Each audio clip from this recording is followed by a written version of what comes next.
할렐루야.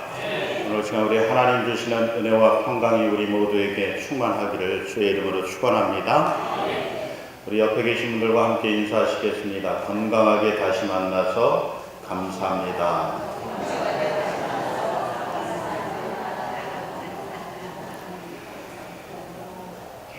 지난 시간 우리 무더위와 또 태풍 가운데서도 건강을 지켜주신 우리 하나님께 감사드리고, 또 이렇게 건강한 모습으로 주의 전에서 함께 만나서 예배 드리게 된 것도 또한 하나님께 감사와 영광을 올려드립니다.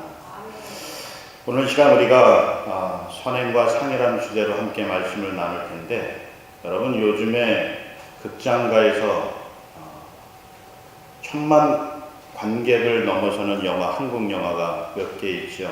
그 중에 하나가 신과 함께라고 하는 영화인데, 보신 분 있으시죠? 아직 한 번도 못 보셨어요? 이게 교회적으로 교회에서 상영하기는 조금 그렇긴 해요. 왜냐하면 그 내용이 불교의 그런 지옥 교리를 바탕으로 해서 만들어진 영화이기 때문에 좀 교회에서 공식적으로 상영하긴 그런데 한 번쯤은 보실 필요는 있습니다. 어떤 면에서 그러냐면, 지옥에 대해서 우리가 이야기를 좀 많이 하는데 말로써 이 지옥에 대해서 설명을 듣다가 보니까 별로 실감이 나질 않잖아요. 근데 우리 눈으로 지옥이라는 것이, 물론 거기에 묘사가 되어져 있는, 형상화되어져 있는 그런 지옥보다는 훨씬 몇천 배 더 고통스러운 그런 곳이 지옥일 것입니다. 근데 그나마 그래도 영상으로 지옥이라는 것이 어떤 것인가 조금이라도 엿볼 수 있는 면에서, 그런 면에서 우리가 한번 좀 영화를 보면 좋겠다 싶은데, 극장 가실 시간이 없고 돈이 없으면 여러분 TV에서 이렇게 조금 유료 돈을 내면은 충분히 보실 수가 있어요. 뭐 기회가 되면 제가 보여드릴 수도 있습니다. 자, 그러면서 또 여러분들이 혹시나 자녀들하고 이 영화를 보시게 되면 먼저 좀 잘 안내를 해 주실 필요가 있습니다. 우리가 이것이 비성경적이고 또 타종교 신앙을 바탕으로 해서 만들어진 그런 영화라고 해서 무조건적으로 배척하고 배제할 것만이 아니라, 우리가 어떻게 올바른 시각을 가지고 또 이 세상의 문화를 볼 것인가를 좀 잘 안내해 주시면서 보시면 과히 나쁘지 않으리라 그렇게 됩니다. 우리가 반면교사라고 하는 사자성어도 있는 것처럼 이 세상의 악한 일을 통해서도 나쁜 일을 통해서도 그 모든 것을 주관하셔서 하나님 뜻을 이루어 가시는 그런 하나님의 경륜 차원에서 이 모든 것들을 우리가 보면서 교훈을 좀 얻고 우리의 믿음의 삶에 잘 적용을 해서 더욱더 하나님께 올바른 믿음과 삶을 살아가는 데 있어서 조금이라도 유익이 되면 그런 유익을 좀 찾는 것이 좀 필요하고, 또 가르치는 것이 올바른 신앙의 자세다라고 하는 것입니다. 자, 그래서 오늘 이 시간과 더불어서 다음 주 그리고 그 다음 주까지 이 모든 내용들을 좀 종합해서 우리가 좀 말씀을 함께 나누려고 그럽니다. 3번에 걸쳐서 비슷하거나 또는 다른 그런 말씀들을 전할 텐데, 오늘 그 첫 번째가 선행과 상이라고 하는 그런 주제로 함께 말씀을 나누겠습니다.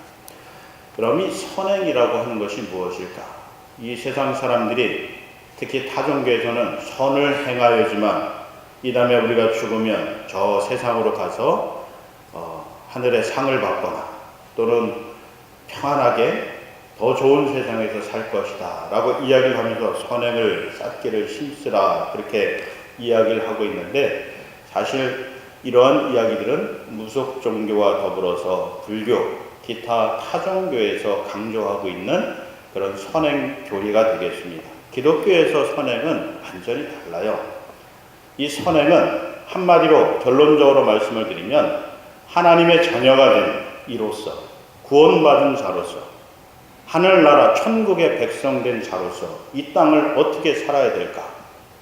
하나님 주신 말씀에 따라서 선을 행하면서 살아야 된다 라고 하는 것이 기독교에서 가르치고 있는, 또 알려주고 있는 이 선행의 교리가 되겠습니다. 출발점이 다른 거죠. 저 세상 가서 우리가 상을 받고 그 다음에 잘 살기 위해서 이 땅에서부터 우리가 선을 쌓아가야 된다 노력해야 된다. 선행을 통해서 구원을 받는다. 이런 교리들은 타종교에서 주장하는 것이고, 기독교에서는 마땅히 하나님의 백성이 된 자로서 행해야 되는 삶의 자세로 선을 행하면서 살아야 된다라고 하는 것입니다. 이런 교리들을, 원리들을 우리가 좀 잘 가슴에 새겨두고 이미 구원받은 자로서, 천국에 속한 자로서 선을 행하여서 더욱더 하나님을 기쁘시게 하고 또 영광 돌려드리는 그런 믿음의 삶이 되시길 주의 이름으로 부탁을 드립니다. 그래서 여러분, 1563년도에 독일의 하이델베르크라고 하는 도시에서 종교개혁의 정신을 조금 더 우리 성도들로 하여금 쉽게 알게 하고 또 그런 종교개혁 신앙을 더욱더 공고히 다지도록 하기 위해서 하이델베르크 요리문답이라고 하는 책을 만들었습니다. 이 책은 질문하고 대답하는 그런 형식으로 구성이 되어져 있는데 91번 질문에 보면 선행이란 무엇입니까? 라고 하는 그런 질문이 있습니다. 이에 대해서 신학자들, 목회자들이 함께 모여서 성경을 기반으로 해서 찾아낸 답이 이렇습니다. 선행은 참된 믿음에서 하나님의 율법에 따라 그리고 하나님의 영광을 위해 행하는 것만이 선한 행위이며 우리 자신의 의견이나 인간의 교훈에 근거하는 것은 선한 행위가 아니다 라고 정의를 하고 있습니다. 다시 말씀드리면 하나님의 말씀에 따라서 순종하는 삶을 통하여 하나님께 영광 돌려드리는 삶, 이것이 바로 선한 삶이다 라고 하는 것이죠. 그런데 우리 많은 사람들이 우리 의지와 생각을 가지고 인간을 위하여 그리고 사람들에게 칭찬받기 위하여 행하는 선한 일, 이것은 온전한 의미에서 선행은 아니다 라고 그렇게 규정을 하고 있는 겁니다. 오직 하나님의 영광을 드러내면서 또 하나님의 기쁨이 되는 일들을 하는 것이 우리 기독교에서 이야기하는 선행이다 라고 하는 것을 이야기하는 것입니다. 근데 여러분, 육신을 입은 오늘날 그리스도인들도 이 성경에서 우리에게 가르쳐주고 있는 선행의 모습을 살아가기보다는 오히려 이 세상 사람들이 이야기하는 그런 선행을 추구하는 그런 모습들이 더 많이 있어요. 대표적인 예로 바리새인들이 그렇습니다. 여러분, 이 바리새인들이 하나님 말씀, 율법에 따라서 철저하게 살아갔죠.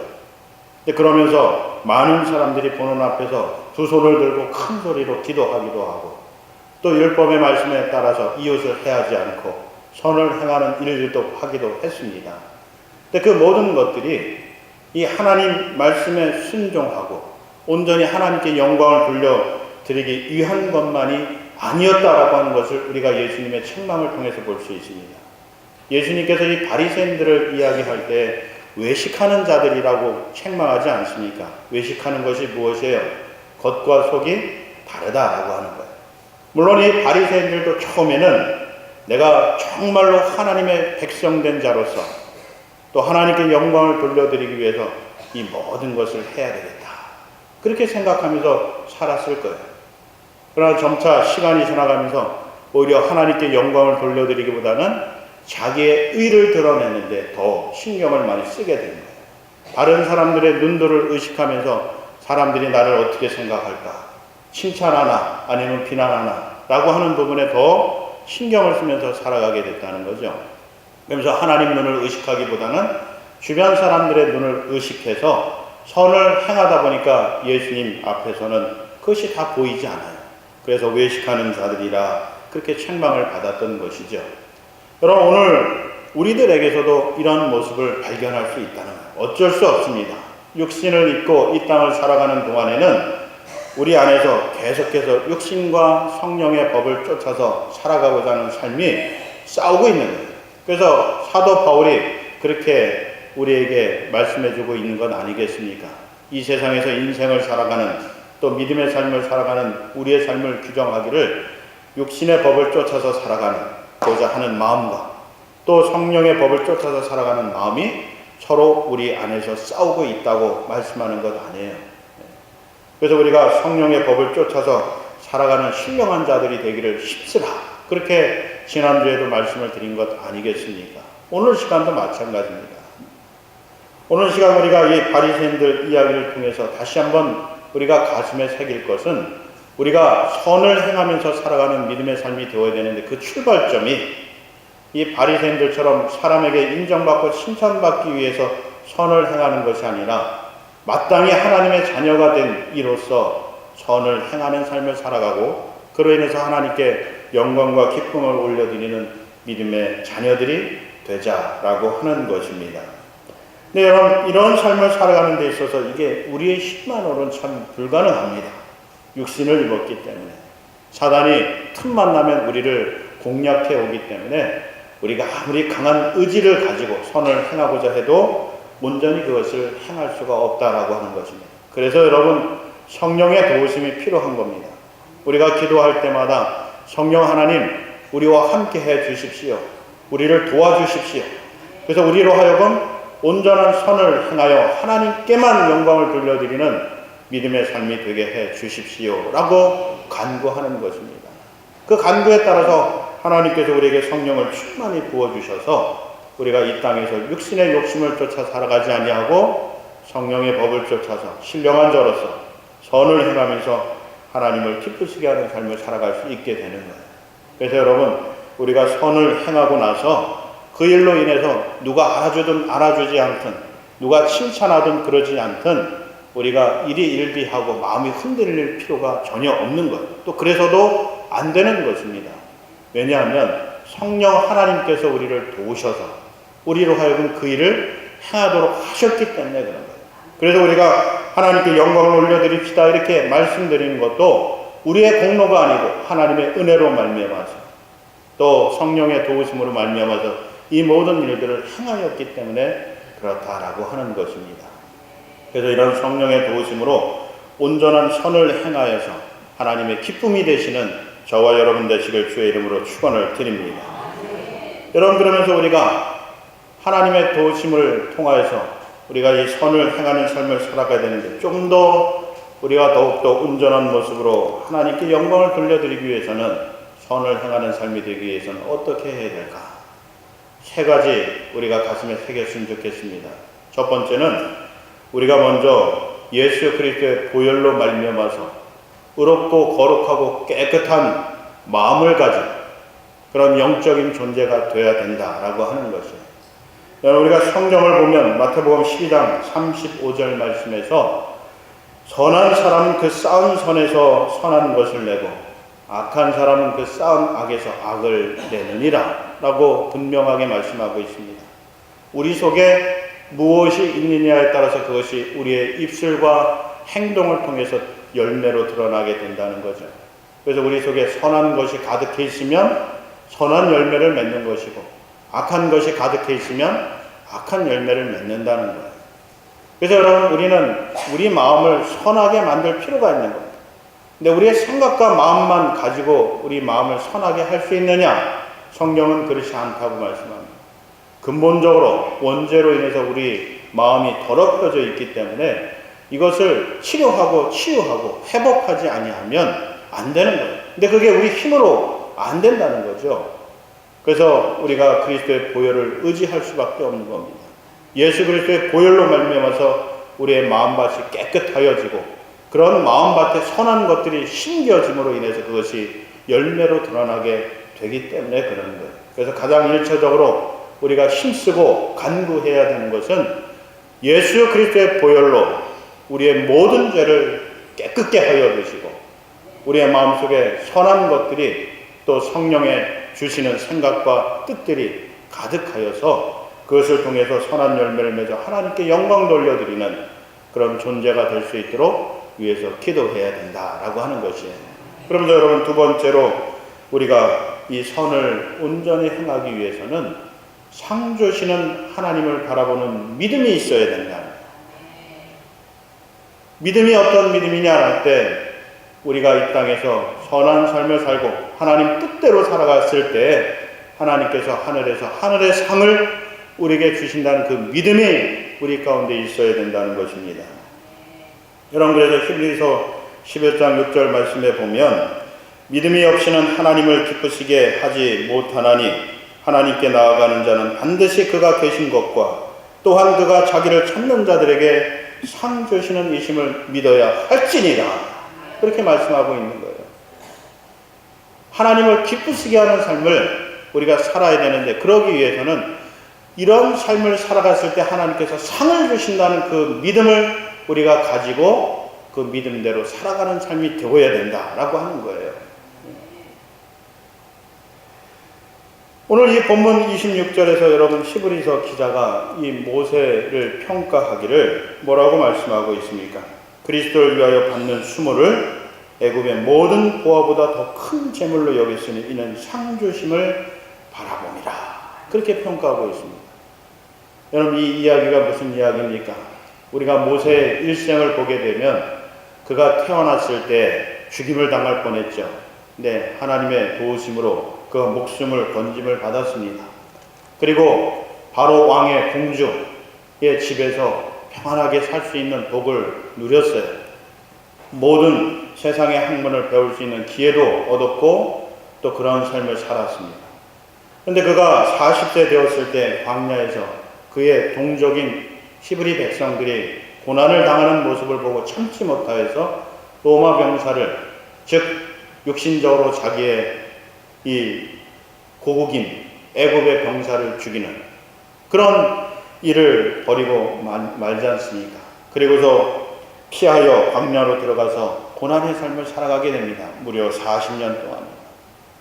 근데 이 모세가 그런 삶을 살아가게 된 이유가 무엇일까? 히브리서 기사의 눈으로 보면 믿음으로 그리스도를 위하여 받는 수모를 이 세상 애굽이 주는 그 모든 보화들보다 더 귀하게 여겼기 때문에, 그로 인해서 그런 삶을 살아갔을 때 하나님께서 상 주심을 바라보는 그런 믿음이 이 모세에게 있었기 때문에 그런 고난의 삶을 택하였다. 그런 고난의 삶을 살아갈 수 있었다는 것입니다. 근데 여러분, 저와 여러분들도 오늘 이 시간 이런 믿음을 우리가 가지고 있으면, 여러분, 우리가 어떤 고난과 역경을 당하더라도 낙심할 필요가 없는 거죠. 그 모든 것을 우리가 다 이길 수 있는 그런 힘이 이런 믿음 가운데서 나오는 거예요. 상 주시는 하나님을 바라보는 이 믿음 가운데서 우리가 승리하는 그런 삶을 살아갈 수 있다는 것입니다. 여러분, 초대교회 순교 기록을 담아놓은 나는 그리스도인입니다 라고 하는 그런 책이 있습니다. 초대교회 때 이 어린 아이에서부터 노년에 이르는 많은 분들이, 직위를 가진 분들도 있고 그렇지 못한 분들도 있고 심지어는 어린 영아들에 이르기까지 예수 믿는다는 이유로, 또 예수 믿는 부모님 밑에서 태어났다는 이유로 죽임을 당하는, 즉 순교를 당한 그런 기사를 이 책에서 여러 소개를 하고 있습니다. 근데 이 책에 첫 번째로 소개된 이 순교 기사의 주인공은 심프로사라고 하는 여인입니다. 이분의 남편은 게톨리오스라고 하는 이름을 가진 호민관이었어요.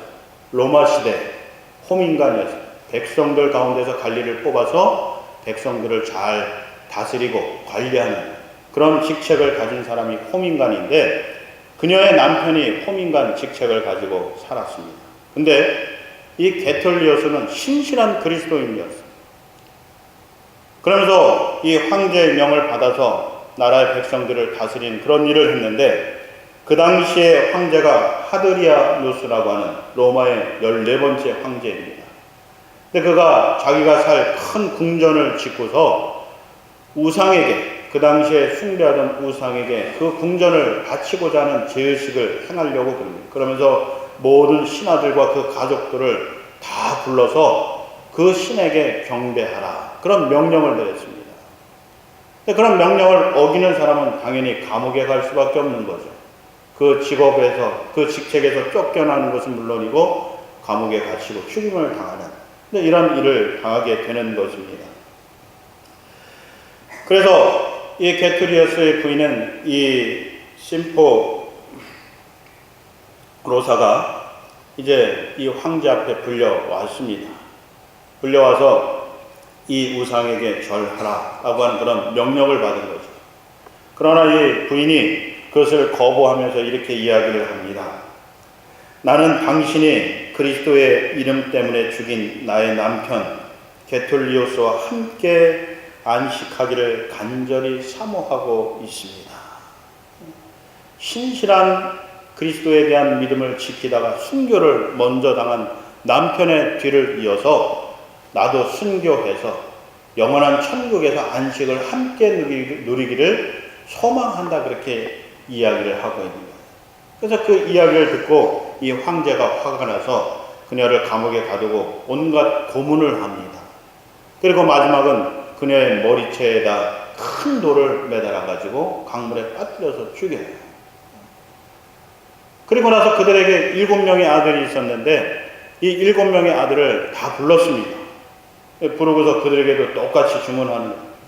너희들 지금 내가 이 궁전을 지어서 신에게 바치는데 여기에다 절을 해라, 그렇게 요구를 합니다. 근데 이 7 아들들이 그 부모님의 신앙을 이어받아서 하나같이 다 거절합니다. 그리고 순교를 택하는데 어떤 죽음을 당하느냐. 기둥에 한 명씩 매임을 당해서 한 사람은 머리에 칼이 찔려서 죽고 한 사람은 심장에 찔려서 죽고 마지막 아들은 머리에서부터 발끝까지 두 쪽으로 두동강 나는 그런 죽임을 당하였습니다. 그럼에도 불구하고 이들이 그리스도에 대한 믿음을 버리지 아니하고 순교를 택하였습니다. 왜 그랬을까요? 이들도 모세와 같이 상 주시는 하나님을 바라보면서 그러면서 믿음을 지켰기 때문에 이런 일들이 가능했다라고 하는 거예요. 이 믿음이 우리 가운데 있으면 우리도 이와 같은 순교를 당하진 않을지라도 이와 같은 고난을 우리가 당할 때에도 그 모든 고난을 넉넉히 이겨낼 수 있다는 거예요. 그래서 바라고 원하기는 저와 여러분에게 이 상 주시는 하나님을 바라보는 그런 믿음이 충만하여져서 그 어떤 고난과 역경이 닥쳐올지라도 포기하고 낙심하고 실망하지 아니하고 승리하는 믿음의 삶을 살아가시는 저와 여러분 되시길 주의 이름으로 축원합니다. 그래서 여러분, 마지막으로 어떻게 우리가 온전한 선행을 행하여서 하나님의 기쁨이 되고 하나님께 영광을 올려드릴 수 있을까라고 할 때 진정으로 하나님을 사랑하는 삶을 살아가면 됩니다. 진정으로 예수 그리스도를 사랑하는 삶을 사시면 돼요. 여러분, 우리가 누군가를 사랑하게 되면 그에게 주는 것이 아깝지 않지 않습니까? 무엇이든 주고 싶고 베풀고 싶고 그러면서 내게 가장 소중한 것을 그에게 주어서 사랑을 확인하고 싶어 하는 것이 우리 사람들의 마음 아니겠어요? 네, 여러분, 이런 기사를 우리가 성경에서도 볼 수 있는데, 여러분, 우리가 복음서 마가복음 14장에 보면, 여러분, 이 막달라 마리아가 예수님이 이제 십자가를 지시기 며칠을 앞두고서 이 친구 나사로의 집을 방문해서 함께 교제 나누고 있는 장소에 왔습니다. 그 장소에 와서 난데없이 이 마리아가 예수님에게 그동안 모아두었던 값비싼, 값으로 치면 엄청난 금액의 그런 향료를 예수님의 머리에서부터 발끝까지 붓지 않습니까? 그 모습을 보고 어떤 사람들은 왜 그렇게 비싼 향료를 쓸데없는 것에 낭비하느냐, 그것을 팔아가지고 돈을 가지고 가난한 사람들을 구제하면 그것이 진정으로 하나님을 사랑하는 모습이 아니겠느냐, 그렇게 책망하고 비난하는 모습을 보입니다. 그런 모습을 보고 예수님이 뭐라고 그러십니까? 그냥 두어라. 그녀가 내게 좋은 일을 행하였다. 그렇게 말씀하시잖아요. 여기서 좋은 일이 무엇이에요? 선한 일이라고 하는 거예요. 이 마리아가 예수님에게 선한 일을 행하는데 그것이 무엇이냐면 예수님의 말씀에 순종해서, 그래서 앞으로 예수님이 당하실 순환 그 모든 끝을 준비하고자 이 향료를 예수님에게 부었다는 거죠.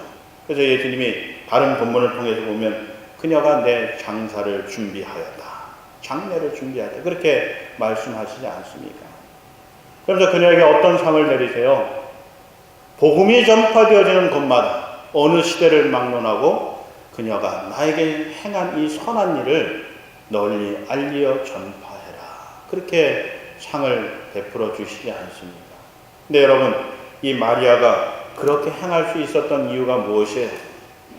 바로 예수님을 진심으로 사랑했기 때문에 그런 거예요. 사랑했기 때문에 자신의 값비싼 것이라 할지라도 아깝지 않고 드릴 수 있었다라고 하는 것이죠. 오늘 시간 저와 여러분들도 마찬가지입니다. 우리가 하나님을 진실로 사랑하게 되어지면 정말 내 목숨을 들여서라도 하나님을 사랑하는 그런 삶을 살아가게 될 거예요.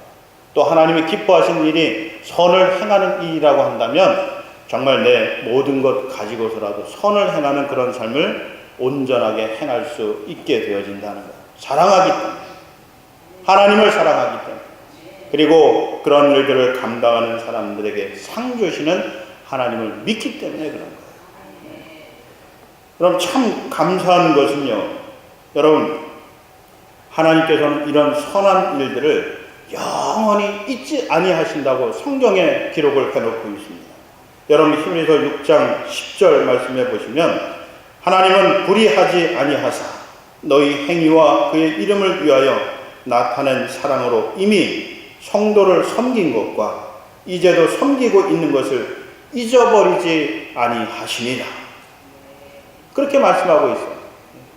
성도를 위해서 선행을 행한 것, 섬기고 사랑한 것, 이것을 하나님께서 기억하신다. 영원히 잊어버리지 아니하신다는 거예요. 그러면서 우리가 다다음 주에 보시겠지만 이 모든 것 위에 하나님이 약속하신 상급을 주시겠다고 약속을 하고 있는 거예요. 마태복음 10장 42절 볼까요? 선지자의 이름으로 선지자를 영접하는 자는 선지자의 상을 받을 것이요 의인의 이름으로 의인을 영접하는 자는 의인의 상을 받을 것이요 또 누구든지 제자의 이름으로 이 작은 자 하나에게 냉수 한 그릇이라도 주는 자는 내가 진실로 너희에게 이르노니 그 사람이 결단코 상을 잃지 아니하리라. 에베소 6장 8절 말씀도 마찬가지입니다. 이는 각 사람이 무슨 선을 행하든지 종이나 자유인이나 주께로부터 그대로 받을 줄을 알미라. 이렇게 약속하고 있습니다. 우리가 행하는 이 선행을 하나님께서 기억하시고 또 하늘 상급으로 갚아주신다고 말씀을 통해서 우리에게 약속을 하고 계시다라고 하는 거예요. 여러분, 그런데 우리가 이 선을 행하면서요, 때때로 내가 정말 하나님 앞에서 상을 받을 만한 그런 자격이 있을까? 이런 생각을 해보실 때가 있으실까? 내가 이 행한 이 작은 선행이 오늘 이 말씀에도 보면은 냉수 한 그릇을 목마른 자에게 준 이 일이 정말 하나님께 기쁨이 될까? 이런 생각을 하실 때가 있다. 무언가 좀 큰 선행으로 쌓아야지만 하나님 기뻐하시고 영광을 받으실까? 참 받으시지 않을까? 그런 생각을 해볼 때가 있다는 거죠. 근데요, 여러분, 우리가 아무리 작은 선을 행할지라도 그 모든 것을 기억하신다는 거예요. 그러면서 하늘의 놀라운 상으로 갚아주신다는 거예요. 이게 하나님께서 우리에게 주시는 상급의 비밀이 됩니다.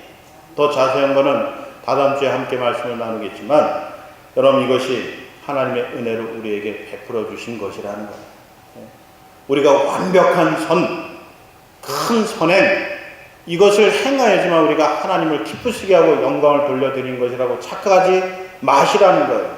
아무리 작은 것이라 할지라도 그것이 주님의 영광을 위해서 행한 것이라 한다면 그 모든 것을 하나님께서 기쁘게 여기시고 하늘의 놀라운 상으로 우리에게 베풀어 주신다는 것을 약속하셨다는 것을 우리가 기억하시고 우리가 늘 삶 속에서 작은 일이라 할지라도 주님의 이름으로 선을 행하셔서 하늘의 놀라운 상급의 주인공 되시는 저와 여러분 되시길 주의 이름으로 축원합니다. 기도하겠습니다. 사랑이 많으신 아버지 하나님, 하나님의 자녀된 이들로서 선을 행하며 살아가야 하는 것이 마땅한 도리일진데 우리가 때때로 연약하여서 육신의 욕심에 이끌려서 온전한 선을 행하지 못할 때가 많이 있습니다. 그럴 때마다 성령 하나님 우리와 함께 하시고 도와주시고 인도해 주셔서 온전히 선을 행하여 하나님의 영광을 드러내는 믿음의 삶이 되게 하여 주시고 또 하나님 주시는 하늘의 상을 받아보는 믿음으로 그 모든 것을 행하여서 하늘 상의 주인공이 되는 우리 성도들 되게 하여 주시옵소서. 감사드리며 예수님의 이름으로 축복하며 기도하옵나이다. 이 시간 우리 함께 찬송 480장 부르시면서 준비하신 예물을 하나님께 봉헌하겠습니다.